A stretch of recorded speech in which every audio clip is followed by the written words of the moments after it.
Ey mehribon va rahimli Allohim, menga suyukli qilgan, hayotim yo'ldoshiga aylantirgan, qalbimni unga bog'lagan yerim uchun duo qilaman.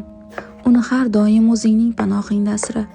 Har bir yurishida, har bir niyatida, har bir ishida o'zing yelkadosh bo'l. Rizqini halol va keng qilgin. Tirishqoq mehnatini barakali qilgin.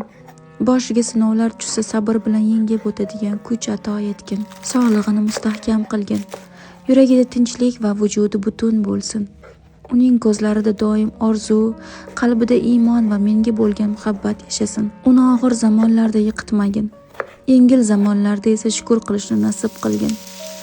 U bilan o'rtamizdagi muhabbatni har kun yangilab tur.